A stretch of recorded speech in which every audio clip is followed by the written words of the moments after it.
Jumpa lagi dengan Bu Novi dalam pembelajaran tematik bahasa Indonesia tema 1, subtema 2. Kali ini kita akan membahas lanjutan penjelasan dari gagasan pokok dan pendukung. Baik, kita mulai dengan Bismillahirrahmanirrahim. Ananda semua masih ingat apa itu gagasan pokok dan apa itu gagasan pendukung? Gagasan pokok adalah topik yang dibahas pada suatu teks. Biasanya terdapat dalam kalimat utama. Sedangkan gagasan pendukung adalah kalimat-kalimat penjelas yang mendukung atau menjelaskan gagasan pokok.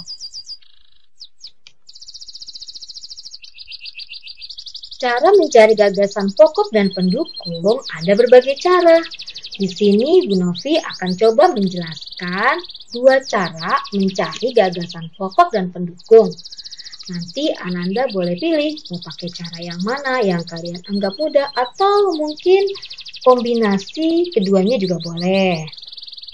Nah, ini cara pertama menentukan gagasan pokok pada kalimat utama, yaitu dengan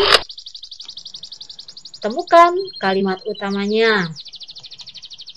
Kalimat utamanya ada di manakah? Di awal paragraf, atau di akhir paragraf, atau di awal dan di akhir paragraf.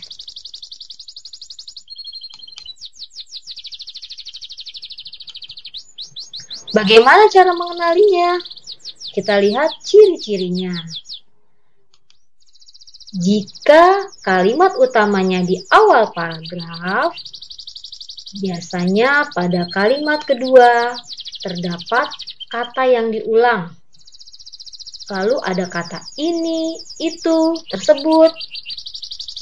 Atau ada kata ganti orang seperti ia, mereka, nya.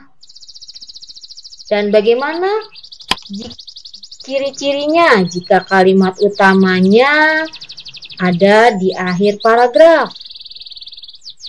Biasanya ada simpulan yang ditandai dengan kalimat oleh karena itu, oleh sebab itu, dengan demikian, jadi. Nah, jika kalimat utama sudah ditemukan, maka gagasan pokoknya ada dalam kalimat tersebut dan bisa diambil intinya saja. Nah, itulah gagasan pokoknya. Dan jika gagasan pokok sudah ditemukan, maka kalimat-kalimat yang lain merupakan pendukung dari paragraf tersebut. Nah, ini selanjutnya cara yang kedua menentukan gagasan pokok dan pendukung. Cara yang pertama yaitu bacalah dengan teliti suatu paragraf, kemudian tutuplah bacaan tersebut. Kemudian jawablah pertanyaan.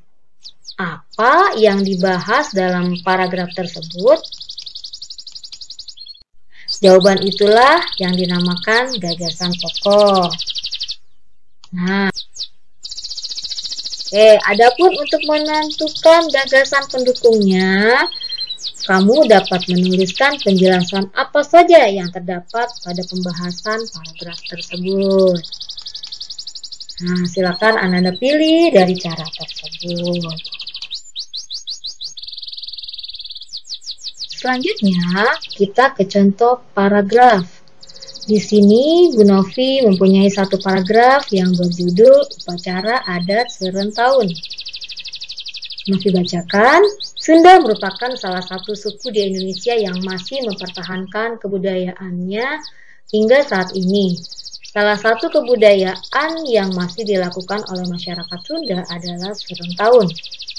Ini merupakan salah satu upacara adat yang dilakukan setelah panen padi. Upacara ini dilakukan setiap tahun secara rutin dan diikuti seluruh warga desa. Semuanya ikut ambil bagian dalam upacara ini. Upacara adat ini berlangsung semarak di desa adat Sunda. Nah, coba Ananda perhatikan, di manakah letak kalimat utamanya? Di awal paragraf kah? Di awal paragraf kah yang Bu Novi tandain tinta merah? Atau di akhir paragraf kah? Ini yang Bu Novi tandain tinta ungu. Langkah selanjutnya kita lihat kalimat keduanya. Nah, ternyata di kalimat kedua ini ada pengulangan. Ada pengulangan kata, yaitu kata apa ya? Ya, kata kebudayaan dan kata Sunda. Nah, ini sudah Bu Novi warnain biru. Terus kemudian kita lihat kalimat selanjutnya, ternyata ada ciri-ciri yang lain. Nah, ya betul, ada kata-kata ini. Nah, berarti jelas bahwa kalimat kedua ini menjelaskan kalimat pertama. Nah, berarti dapat disimpulkan Sunda merupakan salah satu suku di Indonesia yang masih mempertahankan kebudayaan hingga saat ini menjadi kalimat utama dan terdapat gagasan pokok. Kira-kira gagasan pokoknya jadi gimana ya kalimatnya ya? Ya betul. Sunda merupakan suku di Indonesia yang masih mempertahankan kebudayaannya. Dan dapat dipastikan bahwa kalimat-kalimat di bawahnya, kalimat selanjutnya menjadi kalimat penjelas, terdapat gagasan pendukung. Oke, sudah mulai paham ya? Oke, kita lanjut ke paragraf berikutnya. Paragraf selanjutnya masih bacakan. Pak Made dan Pak Udin memastikan saluran selokan lancar. Pak Nur mengambil sampah-sampah dan meletakkannya di gerobak sampah. Setelah kegiatan kerja bakti selesai, warga berkumpul untuk menikmati teh hangat. Mereka senang karena selokan sudah bersih. Kini mereka sudah siap menghadapi musim hujan.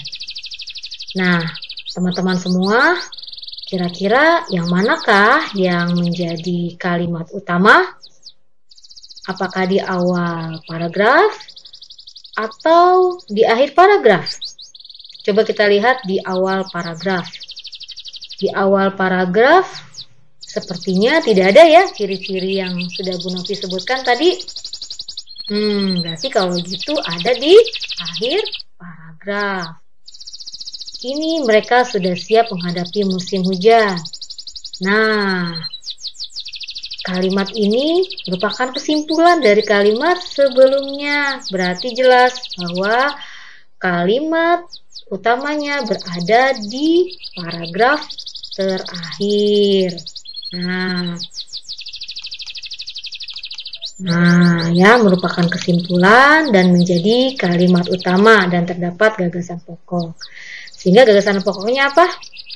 Ya, mereka sudah siap, mereka atau Pak Made, Pak Udin, dan Pak Nur sudah siap menghadapi musim hujan. Sehingga kalimat-kalimat sebelumnya merupakan kalimat penjelas dan terdapat gagasan pendukung. Bagaimana? Sudah mulai paham ya? Mudah bukan?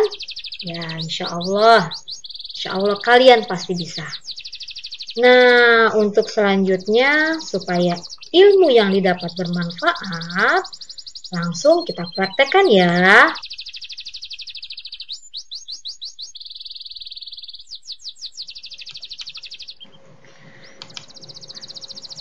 Silakan Ananda baca paragraf yang berjudul Suku Bangsa Indonesia pada buku paket tematik 4A halaman 44 untuk paragraf 1 dan 2 saja. Silakan dicari gagasan pendukung dan gagasan pokoknya.